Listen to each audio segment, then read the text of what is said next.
appreciate you being here. Late last night and early today, at my direction, the United States Armed Forces conducted an extraordinary military operation in the capital of Venezuela. Overwhelming American military power, air, land, and sea, was used to launch a spectacular assault. And it was an assault like people have not seen since World War II. It was a force against a heavily fortified military fortress in the heart of Caracas to bring outlaw dictator Nicolas Maduro to justice. This was one of the most stunning, effective, and powerful displays of American military might and competence in American history. And if you think about it, we've done some other good ones, like the attack on Soleimani,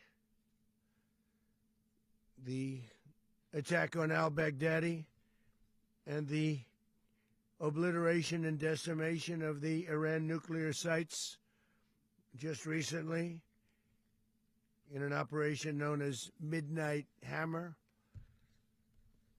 all perfectly executed and done. No nation in the world could achieve what America achieved yesterday, or frankly in just a short period of time. All Venezuelan military capacities were rendered powerless as the men and women of our military, working with U.S. law enforcement, successfully captured Maduro in the dead of night. It was dark.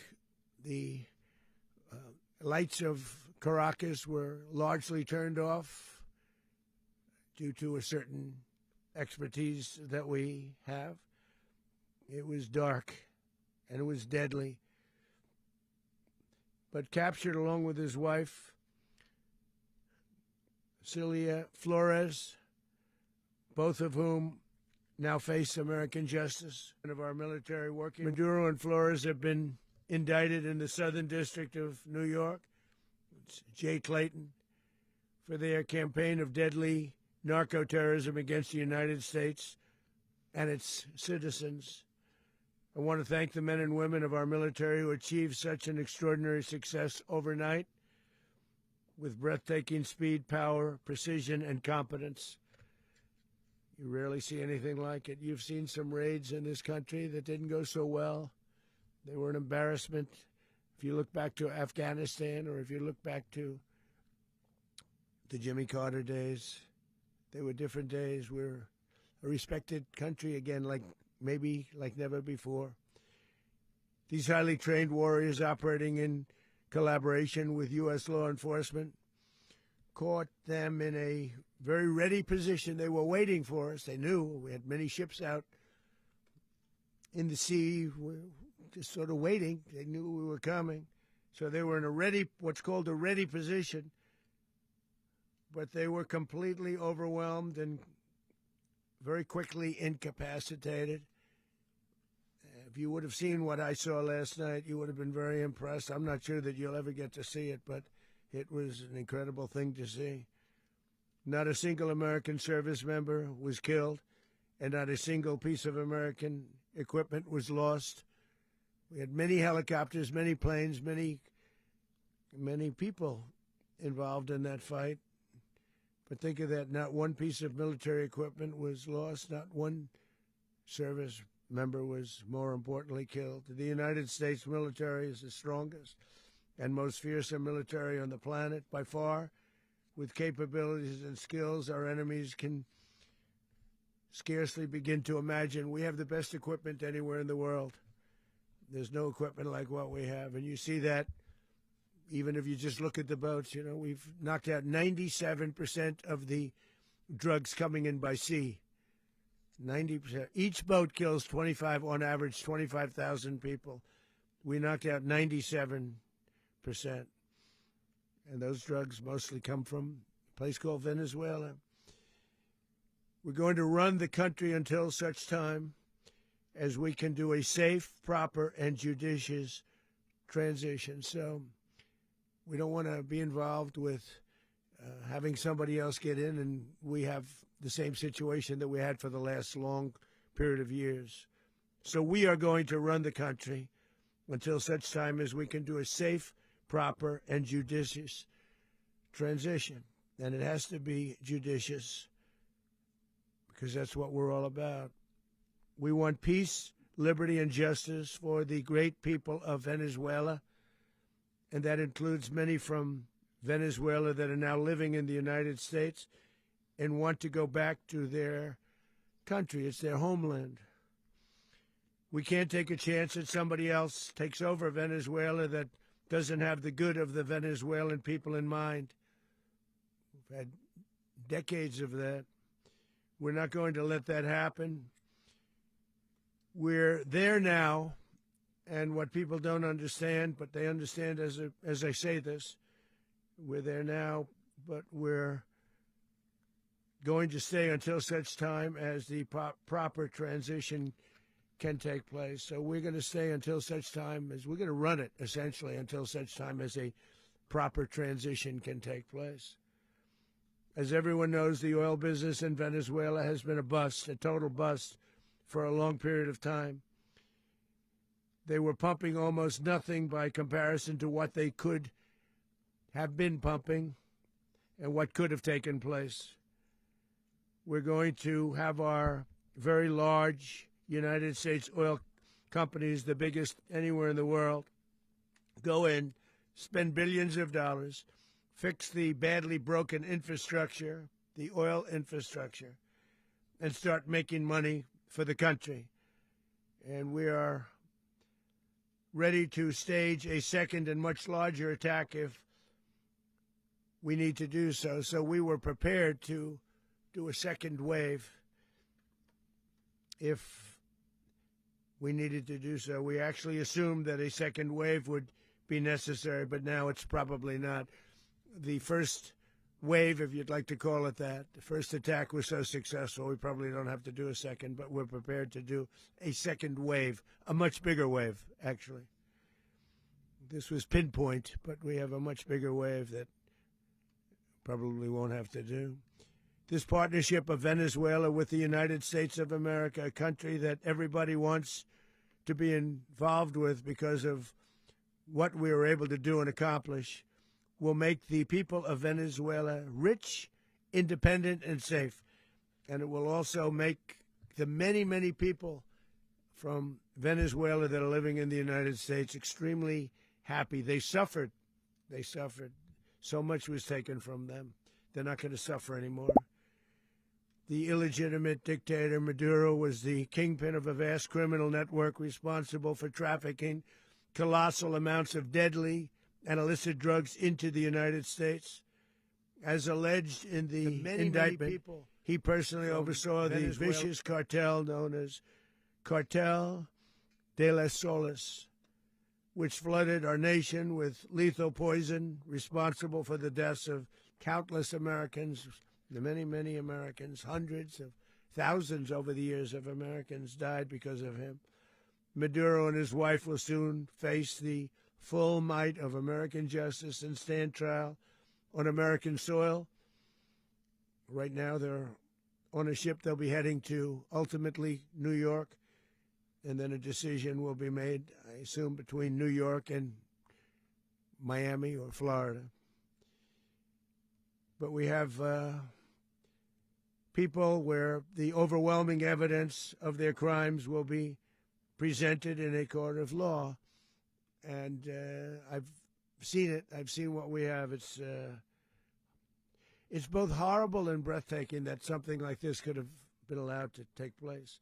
For many years after his term as president of Venezuela expired, Maduro remained in power and waged a ceaseless campaign of violence, terror, and subversion against the United States of America, threatening not only our people, but the stability of the entire region. And you all saw it. In addition to trafficking gigantic amounts of illegal drugs that inflicted untold suffering and human destruction all over the country, all over, in particular the United States. Maduro sent savage and murderous gangs, including the bloodthirsty prison gang, Tren de Aragua, to terrorize American communities nationwide, and he did indeed. They were in Colorado. They took over apartment complexes. They cut the fingers off people if they called police. They were brutal, but they're not so brutal now.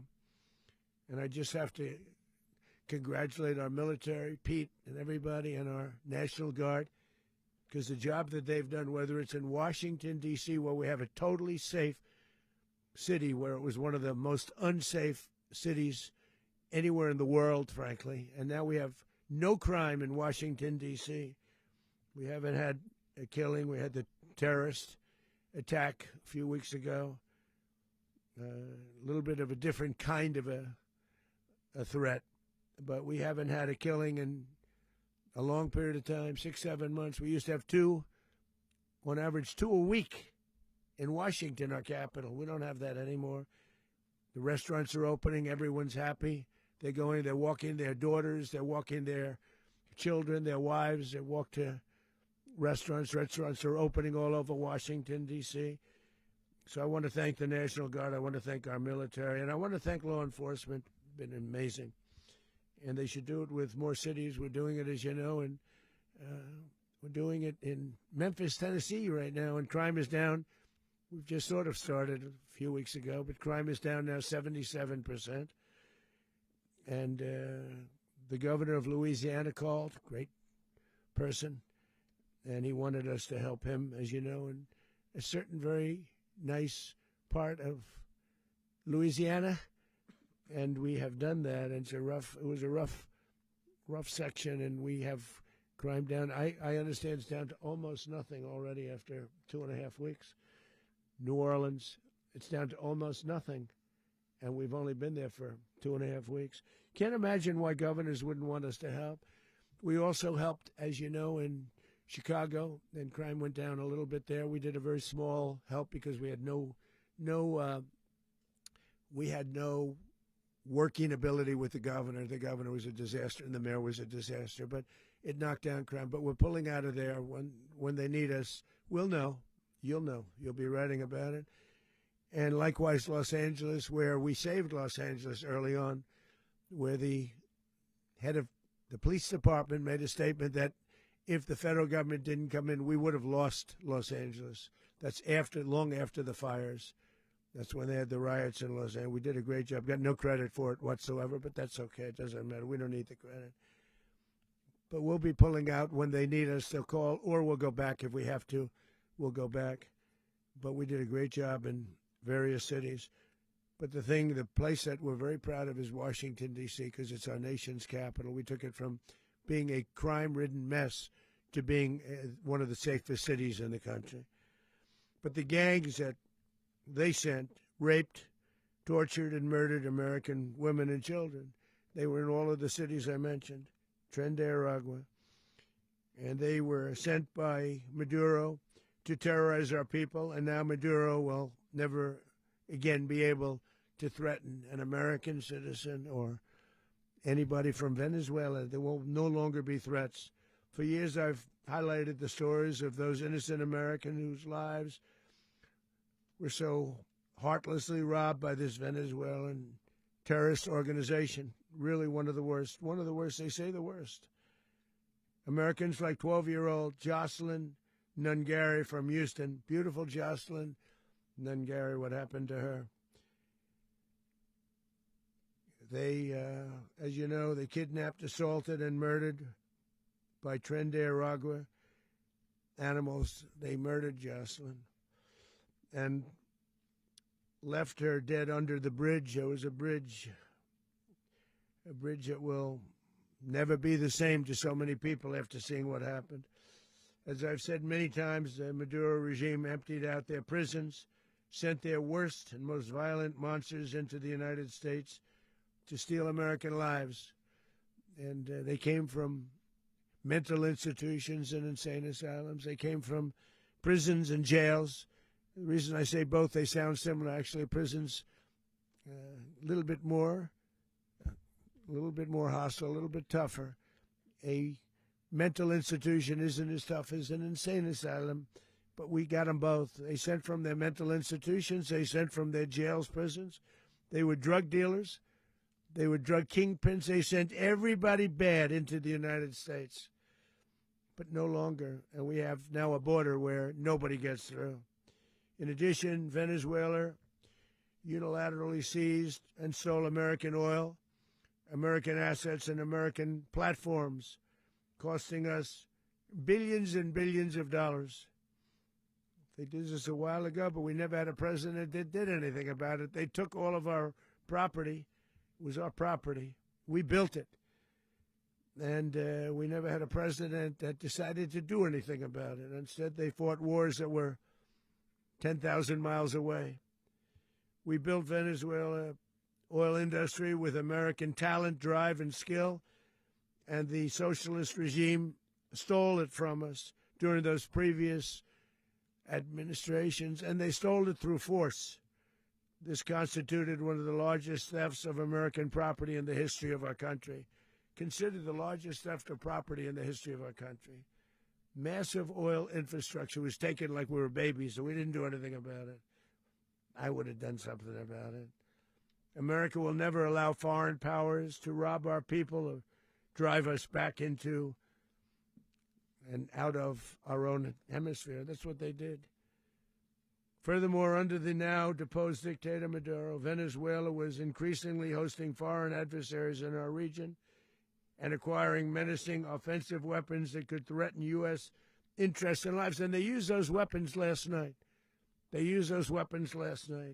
Potentially in league with the cartels operating along our border. All of these actions were in gross violation of the core principles of American foreign policy, dating back more than 2 centuries, and not anymore. All the way back, it dated to the Monroe Doctrines, and the Monroe Doctrine is a big deal, but we've superseded it by a lot, by a real lot. They now call it the Monroe Document. I don't know. It's Monroe Doctrine. We sort of forgot about it. It was very important, but we forgot about it. We don't forget about it anymore. Under our new national security strategy, American dominance in the Western Hemisphere will never be questioned again. Won't happen. So just in concluding, for decades, other administrations have neglected or even contributed to these growing security threats in the Western Hemisphere. Under the Trump administration, we are reasserting American power in a very powerful way in our home region. And our home region is very different than it was just a short while ago. The future will be, and we did this in my first term. We had great dominance in my first term, and we have far greater dominance right now. Everyone's coming back to us. The future will be determined by the ability to protect commerce and territory and resources that are core to national security. These are core to our national security. Just like tariffs are, they've made our country rich, and they've made our national security strong, stronger than ever before. But these are the iron laws that have always determined global power, and we're going to keep it that way. We will secure our borders. We will stop the terrorists. We will crash the cartels, and we will defend our citizens against all threats, foreign and domestic. Other presidents may have lacked the courage or whatever to defend America, but I will never allow terrorists and criminals to operate with impunity against the United States. This extremely successful operation should serve as warning to anyone who would threaten American sovereignty or endanger American lives. Very importantly, the embargo on all Venezuelan oil remains in full effect. The American Armada remains poised in position, and the United States retains all military options until United States demands have been fully met and fully satisfied. All political and military figures in Venezuela should understand what happened to Maduro can happen to them, and it will happen to them if they aren't just fair, even to their people. The dictator and terrorist, Maduro, is finally gone in Venezuela. People are free. They're free again. It's been a long time for them, but they're free. America is a safer nation. This morning, it's a prouder nation this morning because it didn't allow this horrible person and this country that was doing very bad things to us. It didn't allow it to happen. And the Western Hemisphere is right now a much safer place to be. So I want to thank everybody for being here. I want to thank General Raisin Kane. He's a fantastic man. I've worked with a lot of generals. I worked with some I didn't like. I worked with some I didn't respect. I worked with some that just weren't good. But this guy is fantastic. I watched last night one of the most precise attacks on sovereignty. I mean, it was an attack for justice. And I'm very proud of him, and I'm very proud of our Secretary of War, Pete Hegseth, who I'm going to ask to say a few words. Thank you very much.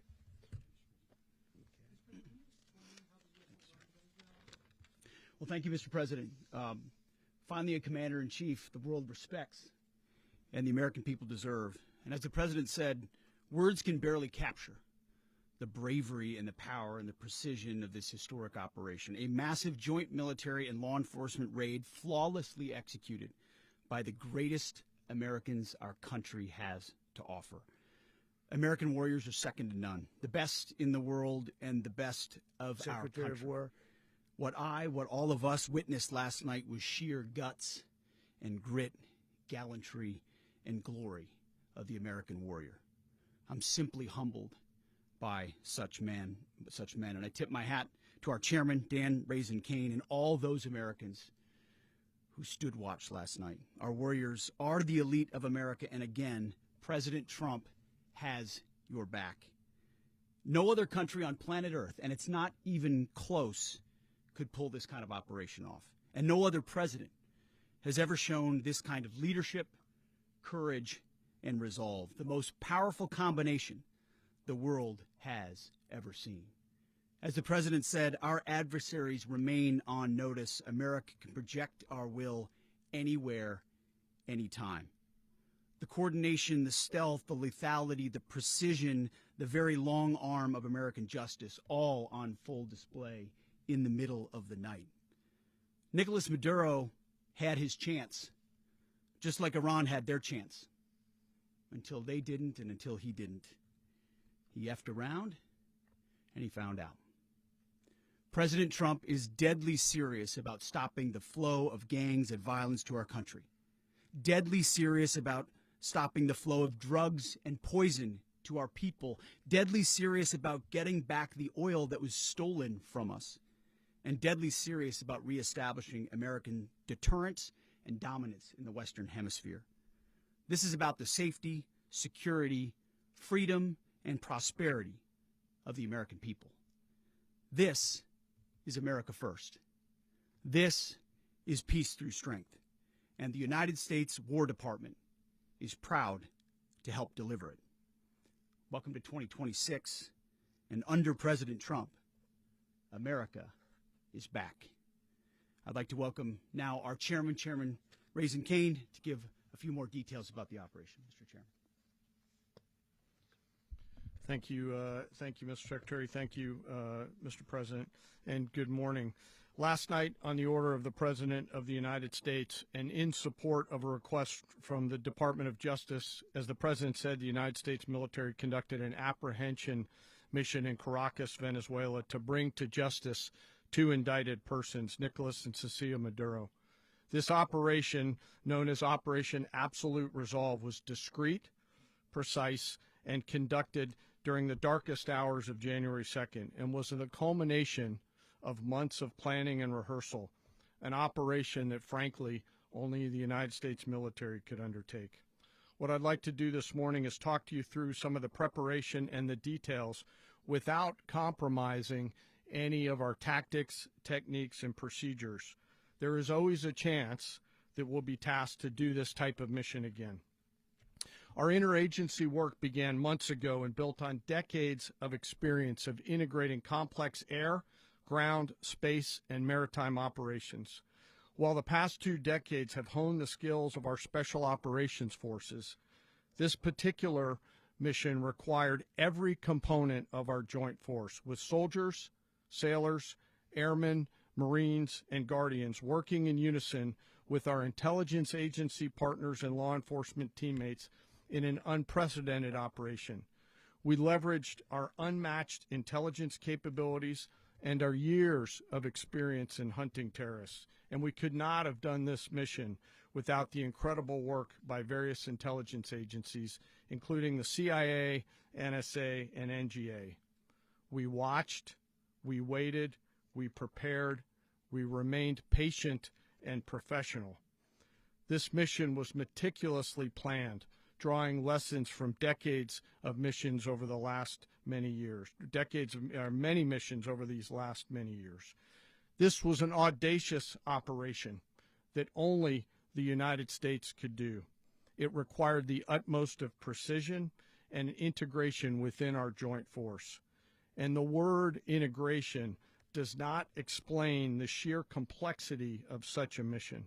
An extraction so precise it involved more than 150 aircraft launching across the Western Hemisphere in close coordination, all coming together in time and place to layer effects for a single purpose: to get an interdiction force into downtown Caracas while maintaining the element of tactical surprise. Failure of one component of this well-oiled machine would have endangered the entire mission, and failure is never an option for America's joint force. Those in the air over Caracas last night were willing to give their lives for those on the ground and in the helicopters. Let me talk a little bit about the preparation. After months of work by our intelligence teammates to find Maduro and understand how he moved, where he lived, where he traveled, what he ate, what he wore, what were his pets, in early December, our force was set pending a series of aligned events. Key was choosing the right day to minimize the potential for civilian harm and maximize the element of surprise, and minimize the harm to the indicted personnel so, as the President said, they could be brought to justice. And as the President said earlier today, weather in Venezuela is always a factor this time of the year. And over the weeks through Christmas and New Year's, the men and women of the United States military sat ready, patiently waiting for the right triggers to be met and the President to order us into action. Last night, the weather broke just enough, clearing a path that only the most skilled aviators in the world could maneuver through. Ocean, mountain, low cloud ceilings, but when tasked with a mission, this organization does not quit. At 10:46 p.m. Eastern Time last night, the President ordered the United States military to move forward with this mission. He said to us, and we appreciate it, Mr. President, good luck and Godspeed. And those words were transmitted to the entire joint force. Over the course of the night, aircraft began launching from 20 different bases on land and sea across the Western Hemisphere. In total, more than 150 aircraft, bombers, fighters, intelligence, reconnaissance, surveillance, rotary wing were in the air last night. Thousands and thousands of hours of experience were airborne. Our youngest crew member was 20, and our oldest crew member was 49, and there's simply no match for American military might. As the night began, the helicopters took off with the extraction force, which included law enforcement officers, and began their flight into Venezuela at 100 feet above the water. As they approached Venezuelan shores, the United States began layering different effects provided by Spacecom, Cybercom, and other members of the interagency to create a pathway. Overhead, those forces were protected by aircraft from the United States Marines, the United States Navy, the United States Air Force, and the Air National Guard. The force included F-22s, F-35s, F-18s, EA-18s, E-2s, B-1 bombers, and other support aircraft, as well as numerous remotely piloted drones. As the force began to approach Caracas, the Joint Air Component began dismantling and disabling the air defense systems in Venezuela, employing weapons to ensure the safe passage of the helicopters into the target area. The goal of our air component is, was, and always will be to protect the helicopters and the ground force and get them to the target and get them home. As the force crossed the last point of high terrain where they'd been hiding in the clutter, we assessed that we had maintained totally the element of surprise. As the helicopter force ingressed towards the objective at low level, we arrived at Maduro's compound at 1:01 a.m. Eastern Standard Time, or 2:01 a.m. Caracas local time, and the apprehension force descended into Maduro's compound and moved with speed, precision, and discipline towards their objective and isolated the area to ensure the safety and security of the ground force while apprehending the indicted persons. On arrival into the target area, the helicopters came under fire, and they replied with that fire with overwhelming force in self-defense. One of our aircraft was hit but remained flyable, and as the President said earlier today, all of our aircraft came home, and that aircraft remained flyable during the rest of the mission. As the operation unfolded at the compound, our air and ground intelligence teams provided real-time updates to the ground force, ensuring those forces could safely navigate the complex environment without unnecessary risk. The force remained protected by overhead tactical aviation. Maduro and his wife, both indicted, gave up and were taken into custody by the Department of Justice, assisted by our incredible U.S. military with professionalism and precision, with no loss of U.S. life. After securing the indicted persons, the force began to prep for departure. Helicopters were called in to exfiltrate the extraction force, while fighter aircraft and remotely piloted aircraft provided overhead coverage and suppressive fire. There were multiple self-defense engagements as the force began to withdraw out of Venezuela. The force successfully exfiltrated and returned to their afloat launch bases, and the force was over the water at 3:29 a.m. Eastern Standard Time with indicted persons on board, and both Maduro and his wife were embarked aboard the USS Iwo Jima. In closing, what we've witnessed today is a powerful demonstration of America's joint force. We think, we develop, we train, we rehearse, we debrief, we rehearse again and again, not to get it right, but to ensure that we cannot get it wrong.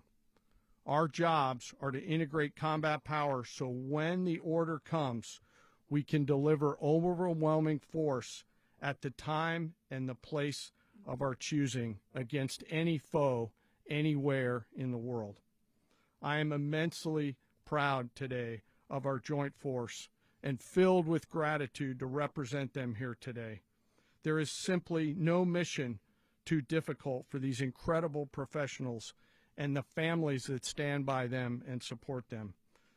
As we stand here this morning, our forces remain in the region at a high state of readiness, prepared to project power, defend themselves, and our interests in the region.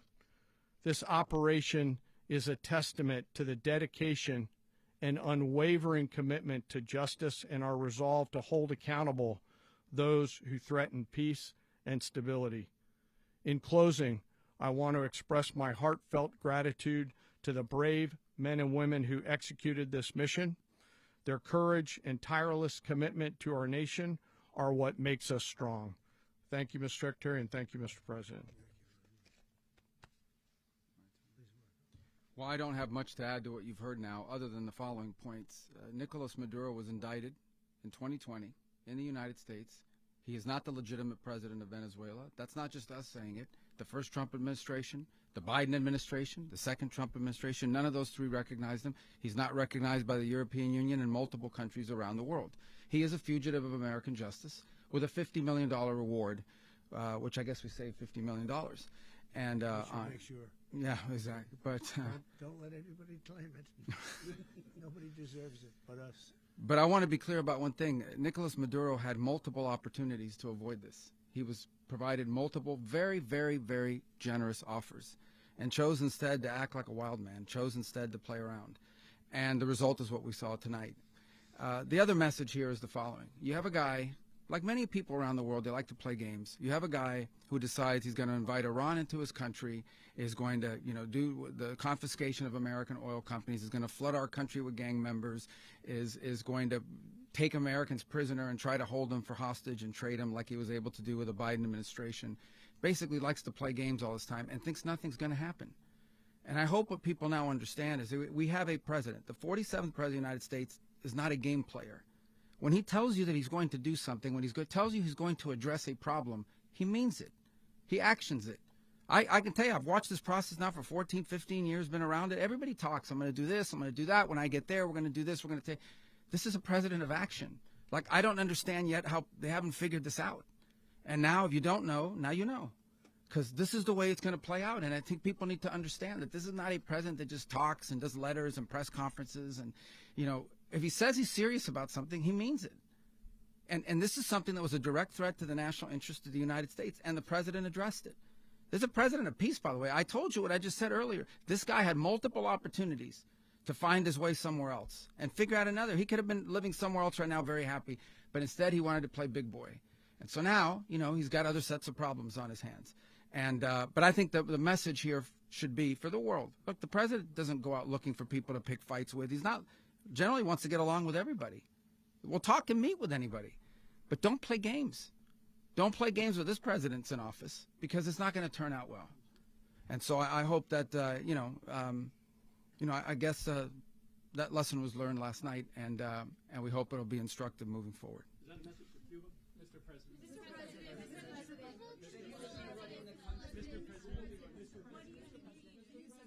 Please.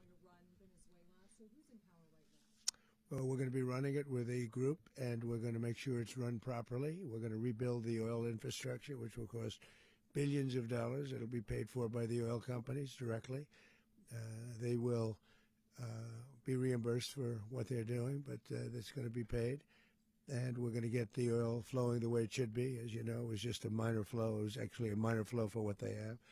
But we're going to run it properly, and we're going to make sure the people of Venezuela are taken care of. We're going to make sure the people that were forced out of Venezuela by this thug are also taken care of. President, does the U.S. running the country mean that U.S. troops will be on the ground? How will that work? Well, they always say boots on the ground. So we're not afraid of boots on the ground if we have to have. We had boots on the ground last night at a very high level, actually. We're not afraid of it. We don't mind saying it. But we're going to make sure that that country is run properly. We're not doing this in vain. This is a very dangerous attack. This is an attack that could have gone very, very badly. Could have gone very badly. We could have lost a lot of people last night. We could have lost a lot of dignity. We could have lost a lot of equipment. The equipment is less important, but we could have lost a lot. And we're going to make sure that this is proper. We're there now. We're ready to go again if we have to. We're going to run the country right. It's going to be run very judiciously, very fairly. It's going to make a lot of money. We're going to give money to the people. We're going to reimburse people that were taken advantage of. We're going to take care of everybody. It's very important. We couldn't let them get away with it. They stole our oil. We built that whole industry there, and they just took it over like we were nothing. And we had a president that decided not to do anything about it. So we did something about it. We're late, but we did something about it. Yeah, please. Mechanism by which you're going to run the country? Are you going to designate a U.S. official to coordinate? Yes, it's all being done right now. We're designating people. We're talking to people. We're designating various people, and we're going to let you know who those people are. Would run Venezuela? Well, it's largely going to be for a period of time the people that are standing right behind me. We're going to be running it. We're going to be bringing it back. It's a dead, I talk about a dead country. A year and a half ago, we were a dead country. Now we're the hottest country anywhere in the world. We're a country doing better than any country anywhere in the world. And it required leadership. Venezuela has a lot of bad people in there, a lot of bad people that shouldn't be leading. We're not going to take a chance that one of those people take over for Maduro. So you can look at, and others. We have fantastic people, including people in the military. So we're going to have a group of people running it until such time as it can be put back on track, make a lot of money for the people, and give people a great way of life, and also reimbursement for people in our country that were forced out of Venezuela. Rubio would be. You said earlier today that you weren't going to back Machado to come back and be the opposition leader in your Fox and Friends interview. And then you also mentioned the vice president of Venezuela. Are you going to work with the vice president of Venezuela, or how do you foresee the relationship Well, going? I understand she was just sworn in, but she was, as you know, picked by Maduro. So Marco's working on that directly. He just had a conversation with her, and she's essentially willing to do what we think is necessary to make Venezuela great again. Very simple. Mr. President, Colombian President Gustavo Petro, a couple weeks ago, he said he's got to watch his ass. And today he said he's not concerned about anything happening to him in the aftermath of this operation. So just what your message is about that. Well, he has cocaine mills. He has factories where he makes cocaine. And, yeah, I think I stick by my first statement. He's making cocaine. They're sending it into the United States. So he does have to watch his ass. Mr. President, did you notify any members of Congress in advance? Marco, do you want to talk about that? Because you were involved in it. Sure. We called members of Congress immediately after. This was not the kind of mission that you can do congressional notification on. It was a trigger-based mission in which conditions had to be met night after night. We watched and monitored that for a number of days. So it's just simply not the kind of mission you can call people and say, hey, we may do this at some point in the next 15 days. But it's largely a law enforcement function. Remember, at the end of the day, at its core, this was an arrest of 2 indicted fugitives of American justice, and the Department of War supported the Department of Justice in that job. Now, there are broader policy implications here, but it's just not the kind of mission that you can pre-notify because it endangers the mission. Plus, if I could add one thing to that, Congress has a tendency to leak. This would not be good. If they leaked, General, I think it would have been maybe a very different result. But I have to say, they knew we were coming at some point, you know. A lot of ships out there, they sort of knew we were coming. We went there. But Congress will leak, and we don't want leakers. People to watch this all play out live. What was Maduro doing when the U.S. forces entered what I assume would be his home? And also, was there any point where the U.S. was considering if Maduro pushed back or resisted killing Maduro? It could have happened. It could have happened. He was trying to get into a safe place. You know what a safe place is, all steel. And he wasn't able to make it to the door because our guys were so fast. They went through the opposition so fast. And there was a lot of opposition. You know, people were wondering, do we get them by surprise? Sort of surprised, but they were waiting for something. It was a lot of opposition. There was a lot of gunfire. You saw some of it today.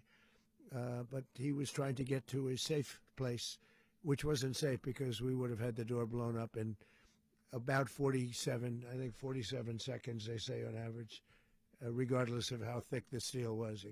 It was a very thick door. It was a very heavy door, but he was unable to get to that door. He made it to the door. He was unable to close it. Go ahead, finish. To be in the time being right now, do you know his exact Well, whereabouts? eventually, ultimately, in the near future, he's going to be brought to New York. And where is he going to be held? Where is he going to be held in New York? Do you know? That's going to be up to the officials that do these things. Mr. President, the U.S. has something of a mixed track record of ousting dictators without necessarily a plan for what comes afterwards. Not with Did me. that weigh on your decision? Well, that's when we had different presidents, but with me, that's not true. With me, we've had a perfect track record of winning. We win a lot, and we win. If you look at Soleimani, you look at al-Baghdadi, you look at the Midnight Hammer. Midnight Hammer was incredible. Right now, you wouldn't have peace in the Middle East. We have essentially peace in the Middle East because of that. If we weren't successful with Midnight Hammer, you wouldn't have peace in the Middle East. So, with me, you've had a lot of victory. You've had only victories. You've had no losses. Yeah. How long do you expect the U.S. to run Venezuela, and how soon do you want Venezuelan people to hold elections? So I'd like to do it quickly, but it takes a period of time. You know, we're rebuilding. We have to rebuild their whole infrastructure. The infrastructure is rotted.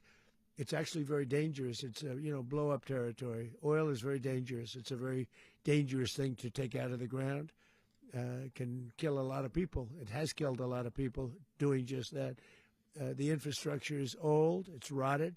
Much of it is stuff that we put there 25 years ago, and we're going to be replacing it. And we're going to take a lot of money out so that we can take care of the country. Yeah. Are you saying that Secretary Rubio and Mr. President, China, Russia, and Iran have interests in Venezuela. How does this operation affect your relationships with them when it comes to the oil China and drugs? and Russia, Russia when we get things straightened out. But in terms of other countries that want oil, we're in the oil business. We're going to sell it to them. We're not going to say we're not going to give it. In other words, we'll be selling oil probably in much larger doses because they couldn't produce very much because their infrastructure was so bad. So we'll be selling large amounts of oil to other countries, many of whom are using it now, but I would say many more will come. Are you saying, Mr. President, are you saying that, Mr. President, are you saying that, oh, Mr. President, thank you. What is your message to the people of Venezuela today? Of course, the civilian population specifically, they have a lot of questions. What is your message to the people of Venezuela? That you're going to have peace, justice. You're going to have some of the riches that you should have had for a long period of time. It was stolen from you. But you're going to have peace and you're going to have safety. You're going to have justice. You're going to have a country. You're going to have a real country. You're going to have potentially a great country. You know, if you go back 20 years, maybe even a little longer ago, that was a great country. And they destroyed it. Remember I said that if we lose this election, the United States will be Venezuela on steroids. That's what would have happened. Had we lost the election, the 2024 election, we suffered so badly when you look at the border from 2020. What they did, what Joe Biden administration did to our country should never be forgotten. But if we had to go through another year of that, we would be exactly where Venezuela was in terms. I used to say, if they win, we're going to be Venezuela on steroids, and that's what would have happened. President, thank you. Are you saying that Secretary Hegseth and Rubio are going to be running Venezuela, and will you be sending in U.S. military They're troops going to to be a provide? team that's working with the people of Venezuela to make sure that we have Venezuela right. Because for us to just leave, who's going to take over? I mean, there is nobody to take over. You have a vice president who's been appointed by Maduro, and right now she's the vice president, and she's, I guess, the president. She was sworn in as president just a little while ago. She had a long conversation with Marco, and she said, we'll do whatever you need. I think she was quite gracious, but she really doesn't have a choice. We're going to have this done right. We're not going to just do this with Maduro, then leave like everybody else, leave and say, let it go to hell. If we just left, it has zero chance of ever coming back. We'll run it properly. We'll run it professionally. We'll have the greatest oil companies in the world go in and invest billions and billions of dollars and take out money, use that money in Venezuela. And the biggest beneficiary are going to be the people of Venezuela. And also, I can't stress this strongly enough, the people that got thrown out of Venezuela that are now in the United States, and frankly, some want to stay and some probably want to go back, yeah. The country, and were any of the detained Americans? Well, right now they're very protected because nobody's going to mess with us. They're very protected. The people of, and we let them know that you better not touch one of them. Are you concerned that bad elements of the Maduro regime will remain in place? Well, we know who they are. We're on them, and they're acting much differently now than they would have acted 2 days ago. Okay, wait, behind you, please. Mr. President, why is running a country in South America America first?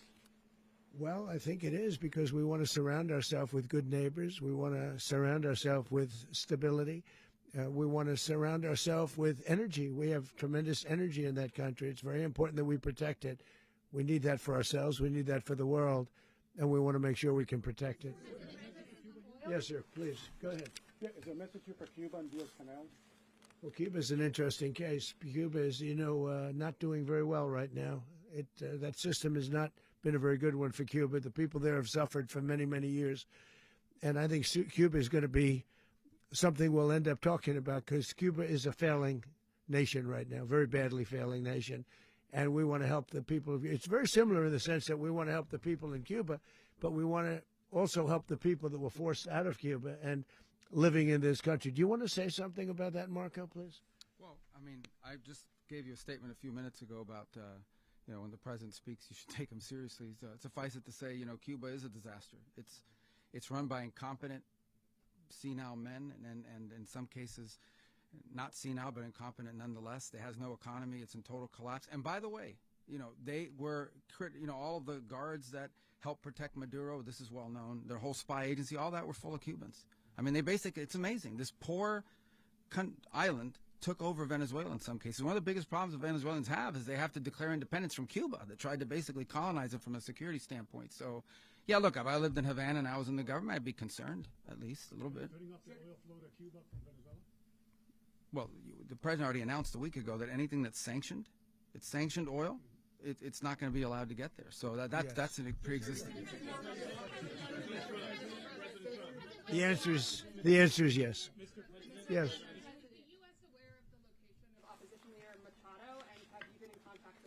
No, we haven't. No, we haven't. Mr. President. Mr. President, on Monday. Oh, I think it would be very tough for her to be the leader. She doesn't have the support within or the respect within the country. She's a very nice woman, but she doesn't have the respect to be the Mr. leader. President, is it possible that the U.S. ends up administrating Venezuela for years? Well, it won't cost us anything because the money coming out of the ground is very substantial, so it's not going to cost us anything. We will. Well, we want safety there. We want to be surrounded by countries that aren't housing all of our enemies all over the world. That's what that was happening, and you don't want to have that. But we're going to be rebuilding, and we're not spending money. The oil companies are going to go in. They're going to spend money. We're going to take back the oil that, frankly, we should have taken back a long time ago. A lot of money is coming out of the ground. We're going to get reimbursed for all of that. We're going to get reimbursed for everything that we spend. So it's going to be a very important. This is a very big evening that took place last night. We have to be surrounded by safe, secure countries, and we also have to have energy. Very important. We have to have energy that's real energy, not where they're getting 4% and 5% of the energy out of the ground. You take a look. It was such a disaster. So what's going to happen with Venezuela, I think, over the next period of a year, is going to be a great thing, and the people of Venezuela will be the biggest beneficiaries. Going to send in U.S. military. Mr. President, thank you. What did you last speak to Maduro about when you spoke? And is the Well, US I don't want to get war into with the Venezuela? conversations, but I did have conversations with him, and I said, you got to surrender. And I actually thought he was pretty close to doing so, but now he wished he did, yeah. You said that Maduro is responsible for drug trafficking. You recently pardoned the former president of Honduras who was convicted of many drug trafficking. Can you explain how these two situations are different? And would you ever pardon Maduro? I endorsed, as you know, the winning president, the man who won in Honduras. I endorsed the man who won in Chile. I endorsed the man who won in Argentina. And we are doing very well with that whole group. What the man that I pardoned was, if you could equate it to us, he was treated like the Biden administration treated a man named Trump. That didn't work out too well for them. This was a man who was persecuted very unfairly. He was the head of the country. He was persecuted very unfairly. And there are a number of them. And we felt that it was a very unfair situation that happened to him. He's also a party member of the man who won. So obviously the people liked what I did. And one of the reasons that was done is because of the fact that the party in power felt very strongly that that man was treated very badly. I studied it very quickly, and then I studied it in great detail. I went to a lot of the people standing behind me, and they felt that that man was persecuted and treated very badly. That's why I gave him a pardon. You referenced boots on the ground earlier. Can you just sort of button this up? Do you envision the U.S. military having a presence in Venezuela as the U.S. runs that Well, country? no, we're going to have a presence in Venezuela as it pertains to oil, because we have to have, we're sending our expertise in. So you may need something, not very much. But no, we're going to be taking out a tremendous amount of wealth out of the ground. And that wealth is going to the people of Venezuela and people from outside of Venezuela that used to be in Venezuela. And it goes also to the United States of America in the form of reimbursement for the damages caused us by that country. So I want to thank you all very much. Thank you. Do you have one? Yes, please. You were so nice before. I'm going to give you the final question. Go Thank ahead. you, Mr. Unless it's a President. bad question, in It's which about case I'll Putin. go one word. It's about who? It's about Putin, if you want. About Putin. Well, that's Okay. always nice You had to a talk phone- about Putin. You had a phone call with him Yeah. on Monday. Did he talk at all about Maduro? Did y'all talk about this? No, we didn't. And We then- never spoke about Maduro. Are you mad at him right now? I mean, there's this I'm not intelligence. thrilled with Putin. I'm not thrilled with Putin. He's killing too many people. I thought that would be so. I settled 8 1/4 war. You know what the 1/4 was? Thailand and Cambodia. I did it again. They broke out, and I did it in about 5 hours, and I settled it. I'm giving myself 1/4, so I'm up to now 8 1/4. In other words, I settled the war, but then they broke out. They had a pretty bad breakout over the last 4 days. I got them to go back to peace, so I only give 1/4. I thought the easiest one would be, one of the easier ones would be Russia, Ukraine. It's not, and they both have done some involved with because of things. And look, that's Biden's war. That's not my war. But I want to stop the lives. Did you see where last month 30,000? It was 27,000 the month before. 30,000, mostly soldiers, were killed this last month. 30,000. I want to stop that. You know, I got NATO to pay 5% instead of the 2% that they weren't paying. They weren't paying 2, now they pay 5. And we send them a lot of munitions. We send them a lot of things, missiles and various other things, a lot. And they pay. The United States is not losing money. We're probably making money on that. It's the last thing I care about. I just want to stop all those people. We're losing 25,000, 30,000 human beings. They come from 2 places that are very far away. But if I can stop, because it's something I've been pretty good at doing, deals, I guess. It's all a deal. Life is a big deal. But if I can stop that war and stop 30,000 young people, in addition to the fact that people are being killed in Kiev, people are being killed in other cities throughout, a much smaller number, but they're being killed, viciously killed. So I'm not happy about it. I thought that would be something that would get solved.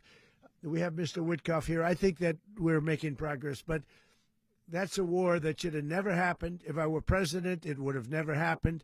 Putin says it. Everybody says it. If I were president, that would have never happened. But I inherited that war. That was Joe Biden, Zelensky, and Putin. I came into the situation, and it's a mess. And I will say this. I watched an operation last night that was so precise, that was so brilliant. I mean, it was incredible.